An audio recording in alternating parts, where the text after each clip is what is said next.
Concernant l'infidélité, je voulais vous faire part d'une petite métaphore pour vous faire comprendre pourquoi, après avoir découvert une infidélité ou avoir vécu cette épreuve-là en couple, on a besoin d'un temps incompressible du deuil. Ce fameux temps du deuil, alors on en avait déjà parlé, mais le deuil c'est vraiment un moment où il va falloir que, si j'ai renoncé à l'infidélité, que je passe ces périodes du deuil qui vont me permettre de me détacher petit à petit de cet investissement émotionnel que j'ai eu dans cette relation-là pour pouvoir ensuite me réinvestir dans le couple. J'ai trop de couples aujourd'hui qui veulent tout faire en même temps. Voilà, le conjoint découvre l'infidélité, demande la rupture et demande en même temps la reconstruction dans leur couple pour traverser ensemble cette crise de couple. Et en fait, c'est trop et c'est trop rapide.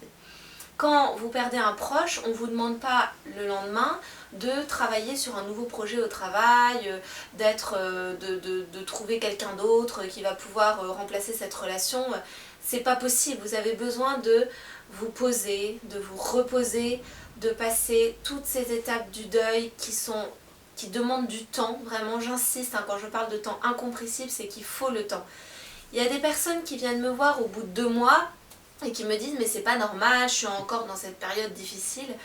Mais c'est normal, 2 mois c'est très très court. Il faut au moins vous laisser au moins une année, je dirais, pour pouvoir passer vraiment à autre chose, laisser le temps et ensuite pouvoir reconstruire votre couple.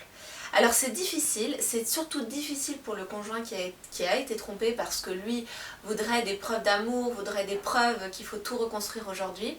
Mais pourtant, si on va trop vite, en général, ça capote parce qu'on ne peut pas tout faire en même temps. En fait, ça demande trop d'énergie et c'est très compliqué de tout faire en même temps.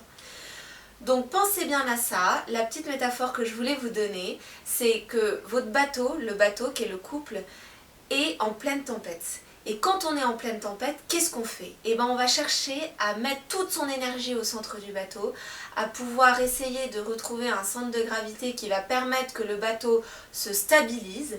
On attend que la tempête passe, on se repose, on reprend de l'énergie, on essaye même de faire des réserves. Et ensuite, une fois que la tempête est passée, on va pouvoir de nouveau envisager de voir quel chemin on prend pour avancer, peut-être prendre un nouveau chemin, peut-être décider parfois de prendre un deuxième bateau, c'est possible aussi. Mais voyez vraiment, c'est cette idée où il faut se laisser le temps du repos, on se concentre, on se met au centre du bateau, chacun est à son poste, on n'essaye pas d'imaginer quelque chose de nouveau, non, chacun est à son poste.